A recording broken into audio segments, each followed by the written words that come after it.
just cut that cake and let's hope his leg heals very quickly. His leg? Yeah, the one I'm gonna break. Downstairs, the pacing of Stanley Roper's slippered feet was wearing a groove into the carpet. Stanley, will you stop that pacing and come to bed? Helen called from the bedroom. I'm not sleepy. That's the best time to come to bed, Helen quipped. Stanley ignored her, walking to the door. Helen, I'm worried. It's almost midnight. My niece isn't back yet.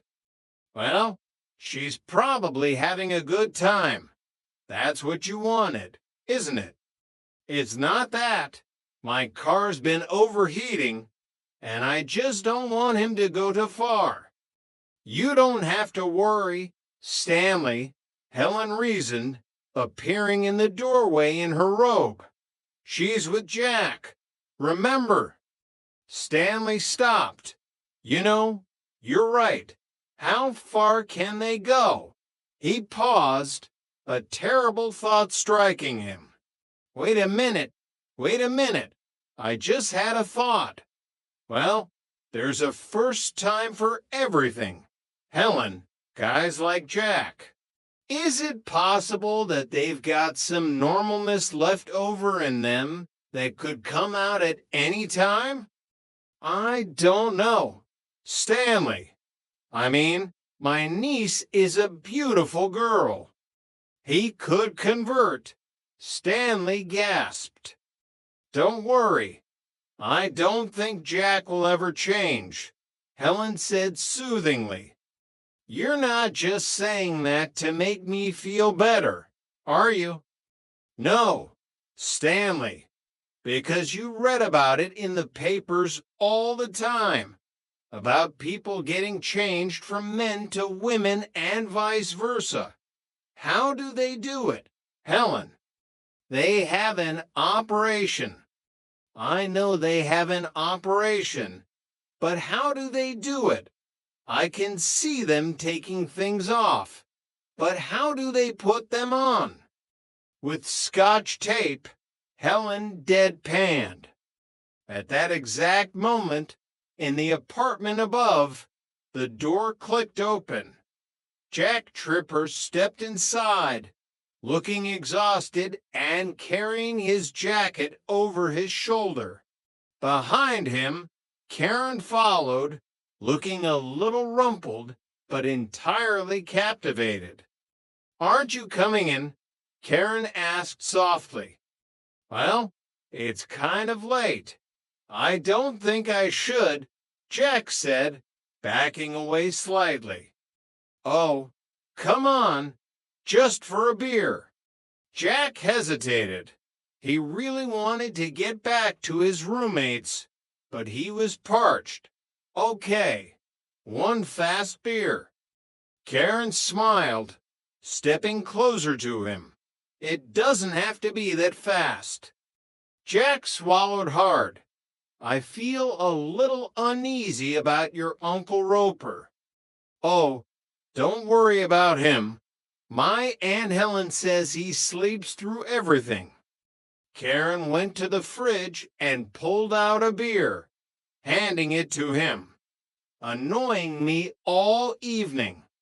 Annoying you how? Jack asked, confused. I thought I'd been behaving like a perfect gentleman. That's how, Karen said, her eyes flashing. There we were, stuck on the freeway for hours, and the only thing you fiddled with was the radiator. I fixed it, didn't I? Karen took a step closer, crowding him against the counter. You sure don't act like a man who's been living with two women. Well, every man's entitled to a night off, Jack joked nervously. Not on my time. Karen suddenly lunged forward, throwing her arms around Jack's neck. Oh! Jack yelled, stumbling backward. Just as Karen pressed herself against him, the front door swung open. Stanley Roper stood there, his eyes wide in horror. "Hello," Karen squeaked, freezing. "Oh, do you want me to pick it up?" Jack babbled, pretending to drop something on the floor. He bent over awkwardly. "Jack!" Stanley roared. "Well, here goes my night off," Jack muttered to himself. He stood up, adopting his most exaggerated, theatrical voice.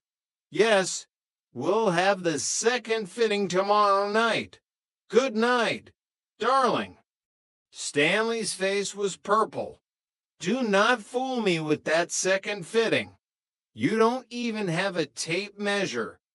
"Maybe that's why they need a second fitting, Stanley," Helen said, appearing behind her husband. "Don't try to protect them, Helen.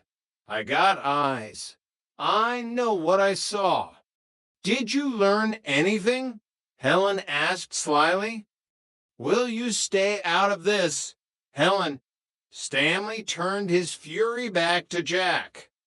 "Mr. Roper, I can explain," Jack pleaded. "You don't have to explain anything. Just get out, pack your things, and leave." "Does this mean I can't finish my beer?" Jack asked weakly. "Just get out, and I'll be out of here. I'll be out of this building." Stanley pointed a shaking finger at him. "Say good night to Karen for me." As Stanley dragged his niece downstairs, Helen lingered for a moment. "Don't you think you were a little harsh?" "I wasn't harsh enough," Stanley yelled from the stairs. "You saw what he was doing with my niece. He was acting normal. That's sick." Jack stood alone in the living room, the silence deafening. He walked over to the bedroom door and knocked softly. "Yeah, it's me, Jack." "No, Chrissy." Jeanette's muffled voice came through the wood. "There's nobody there." "You don't have to get hostile just because I'm a little late, Jeanette," Jack sighed. "Get lost. I have something I want to." Jack leaned against the door. "Hey, you know something? This cake is delicious." "Silence!" "Jeanette, Chrissy." He waited. "Oh, I get it. The silent treatment. Oh, boy, if there's one thing I hate, it's the silent treatment." He turned away, genuine sadness in his voice. "Look, I just came up to pack my things and say goodbye." The door whipped open. Jonna and Chrissy stood there, looking stunned. "Goodbye," Chrissy repeated. "Boy, are you sensitive?" Jonna scoffed, arms crossed. "You don't have to leave just because you missed the party, even though it was a lousy thing to do." "And crummy," Chrissy added. "And despicable. And rotten." Jack held up his hands. "Could we go back to the silent treatment?" "You don't have to move out," Jonna sighed. "I'll get over it." "Roper won't," Jack said grimly. "I had a little trouble in his car." "What happened? Did she say no?" Chrissy asked eagerly. "Roper's car overheated on the freeway, and Roper's niece on the living room sofa. And then Roper came in and caught us. And that's when the whole place boiled over. He kicked me out anyway. I have to move." "Oh, Jack," Jonna said, her anger instantly evaporating into concern. "Oh, we don't want to lose you," Chrissy wailed. "Oh, that Roper, He's got a lot of nerve throwing his weight around like that. Listen, you. This is a partnership here. And if you throw one of us out, then you throw us all out, right? Right. John nodded firmly. Right. There was a soft nod